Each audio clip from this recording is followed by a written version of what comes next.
October is Small Business Month, and together with TD, we are profiling LGBT plus owned small businesses across Canada that have been successful in managing to survive during the COVID-19 pandemic.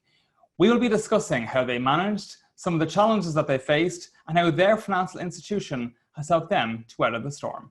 For our fourth and final interview in this series, we have with us today Marie and Meaghan Wright, co-founders of Mirror Image Media, a full-service video production company. Marie and Meaghan, thank you for joining us today. Yeah, thanks for having us. So just to get us started, you've both held various roles in media and marketing before eventually deciding to found your own video production company. I'm wondering, what was it that made you decide to start your own company? And did you always know you were going to end up working for yourselves and indeed each other? Right. Yeah. I mean, She's my boss. Technically I'm the president, Marie's the director. Oh so there's God. a bit of a power imbalance here. No, I guess it kind of started in high school. We were always like known as like the photographer kind of people in high school, I guess. And then we ended up backpacking New Zealand and taking some short little videos when we were like 18. And just like made like quick little montages of our trip, and that kind of escalated as it does. That's like a pretty typical film kind of story or route to get into it. And then we both went to St. FX University and took marketing. And then there we were hired on the St. FX video team. So essentially we were just making promotional videos to promote the university. Mm-hmm. And then that kind of just like put us on our way. But we were very fortunate because we got to start our company like, I don't know, in second year or something. Yeah. So definitely had,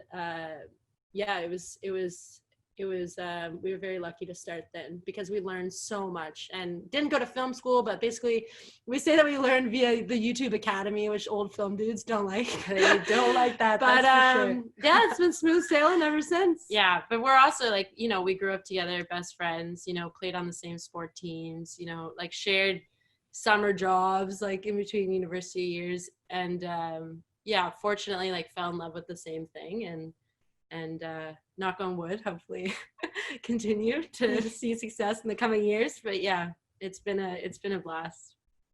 That's great. So let's talk about storytelling as queer folks. I'm wondering, how has your experience provided you with a unique perspective when it comes to storytelling? And how has it played a role at all the work that you're currently doing for social enterprises? Yeah, so we primarily work with like social purpose businesses, and we kind of pick and choose based on, if the client aligns with our values, and ultimately like it comes down to that social or environmental impact. So those are the stories that we seek out, and oftentimes a lot of those stories profile, queer folks of, marginalized voices, folks who have been categorized as a minority.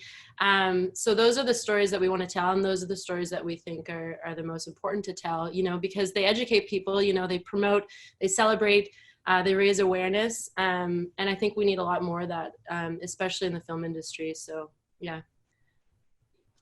And from marketing budgets being slashed to social distancing measures preventing shoots from taking place, many marketing and production companies, have scrambled to keep projects going, and with circumstances being altered in such a rapid pace. I'm wondering if you can tell us about how your business has been impacted as a result of COVID-19, especially given the Atlantic bubble. Mm-hmm. Yeah, crickets. Yeah, crickets, that's right. Yeah, it was interesting. We had I think the busiest probably year ever leading up to COVID. I mean, we did a series on women in science, 20 women in science across Canada. We were editing in our laptops and rental cars in rural Saskatchewan. We were slammed busy, and obviously made some good money to kind of just basically have a safety net essentially for COVID. So it was almost it was leading up to that. We definitely took a huge hit though. Our sales went down probably 90%. We were on CERB for a couple months there. And, but it also it gave as privileged business owners in that period of time, we didn't have any staff, we had ourselves.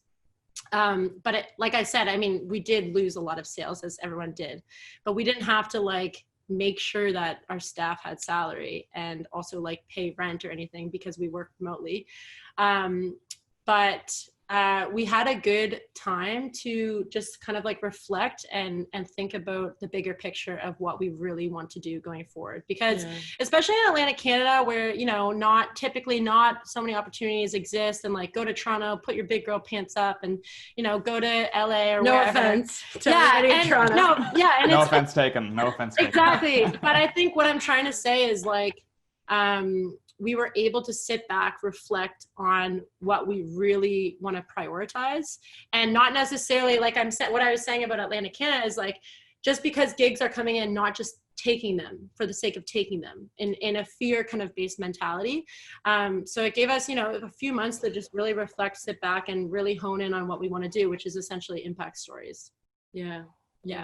And it was like Meg said, like we've been across Canada probably 4 times in the last 3 years, like for work, right? So we're not used to just sitting within an Atlantic bubble, but it gave us a moment to rest, reflect, reset, you know, focus on goals moving forward after once we get out of this pandemic. But and we're obviously very privileged to be able to say that. So That's great. I was browsing through your Facebook page recently, and I noticed that you posted a quote, and it said, "In the midst of chaos lies creativity." So I'm wondering, given COVID-19 and the impact that it's had, if you could walk us through what it was like for you as filmmakers when you first got the news about the lockdown and about the impact that it was going to have. And maybe if you can tell us what surprised you about how this time has affected your creative process and even your business. You know, perhaps you've experienced some unexpected clients, or, you know, the limitations might have forced you to think more creatively or in a different way in terms of how you might pursue a project a bit differently than you would have before. Just wondering if you can walk us through that. Yeah, we again, because we did go on CERB for 3 months, and it really did feel like there was crickets for about 3 to 4 months there.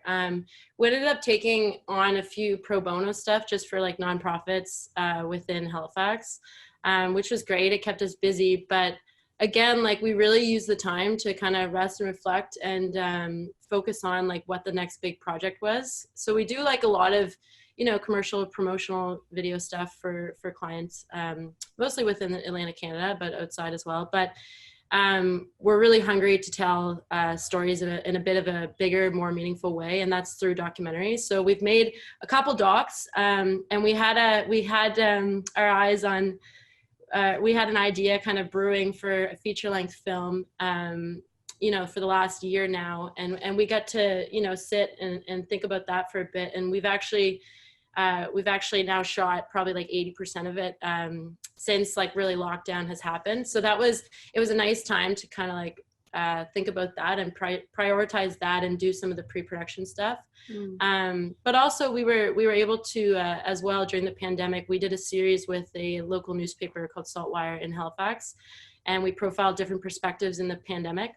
And then that actually led us to get some more gigs. You know, United Way, we did a really interesting series with them on folks, marginalized folks, and how it's impacted them in the pandemic. You know, we brought a story to life about, you know, young queer kids at home who potentially are in unsafe spaces. And that's something that, you know, a lot of queer folks perhaps, or queer folks might not even think about, right?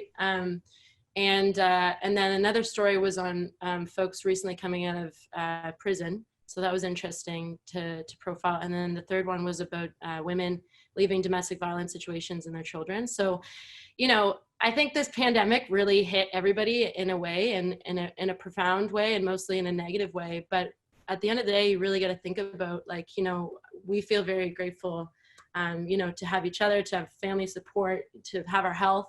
You know, there's a lot more people worse off, and that's really important to think about. So I don't know if I answered your question. I just kind of went off on a ramble. No, you definitely answered the question. I think it's great that you're able to, profile and speak about and cover really important topics, which I think, the pandemic and COVID-19 have really brought to light, I think. So congratulations on being able to highlight such important topics. I think that's great. Just turning now to managing COVID. I'm wondering how was your financial institution able to help you to manage the impact of the storm and the effects of COVID-19 on your business? Right. Yeah. Well, TD was really good. They reached out multiple times. They actually waived the bank Shout fees. out to Linda. Yeah, I love Linda.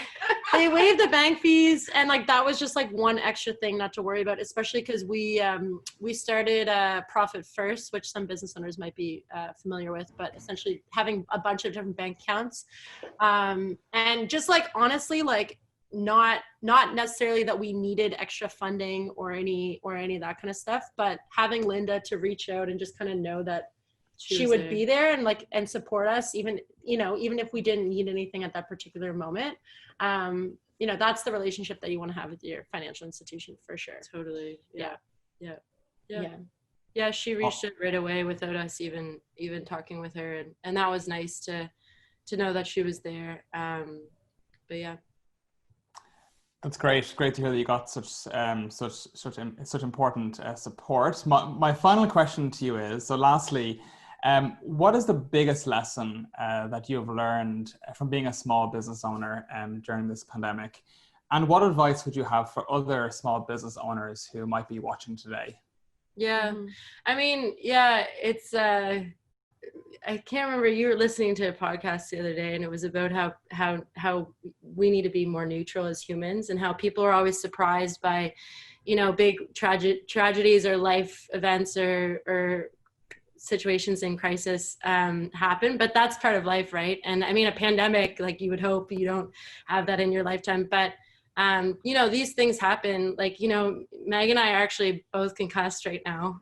Megan's been off work for 4 months, which is, it's probably the longest she's looked at a screen, for sure. But it's my biggest piece of advice, and we worked with a financial advisor, probably 6 months leading up to COVID. And we're really thankful we did, because she taught us to prioritize savings and, to have that safety net in case something happens. And I think that's really, really important, because anything can happen, especially as a small business, right? You're at risk hugely. But so the safety net is really important, but also, I guess, overall, aside from COVID, for us, we're really, really known as obviously filmmakers, but filmmakers who tell impactful stories around social impact, environmental impact, and especially women. And and after the pandemic, we started to getting knocks on our doors again, which was really, really nice, and all for those types of stories. And we were grateful to be able to again share some of those stories during the pandemic, people who are most marginalized. So I'd say just really be good at one thing. For us, that's really what hits home. And obviously, this is probably, it could not be the first pandemic in our lifetime. So just to always be cautious of that, and to think strategically, what would happen if Megan got a concussion via surfing? Here we are. But so those are the two biggest things I would say. Do you have anything? No, I just to echo that, I think it's just finding a niche, because we went in thinking, oh, maybe we'll eventually be an agency or something like that. We did some photography work and stuff like that, but we strictly do video production, and we do strictly, moving forward, more story-based impact stories for businesses, and moving forward mostly, hopefully, for documentary. Just finding your niche and being known for that. I mean, this is one of the most traumatic times for so many different people, and as soon as it hit, as soon as Halifax Atlantic bubble kind of was getting better, we get knocks on our door for all impact stories, because that's what we're known as in our communities. Just finding your niche and just being very patient and bringing to life queer magic. Always. Exactly. Queer magic. What a great way to finish our interview. Marie and Meaghan, it was an absolute pleasure speaking to you here today on behalf of CGLCC, Canada's LGBT+ Chamber of Commerce, and TD. I'd like to sincerely thank you for taking time out of your busy schedules to share some of your experiences that'll hopefully help to inspire fellow LGBT plus small business owners all across Canada. So Marie and Meaghan, thank you very much for your time today. Thank you, guys. Thank you, guys. Now more than ever, Canadian small business owners are counting on their resilience and their optimism to help them to weather the COVID-19 storm. We encourage you to visit cglcc.ca, where we will be sharing more actionable advice from real LGBT plus business owners to help you navigate the new normal.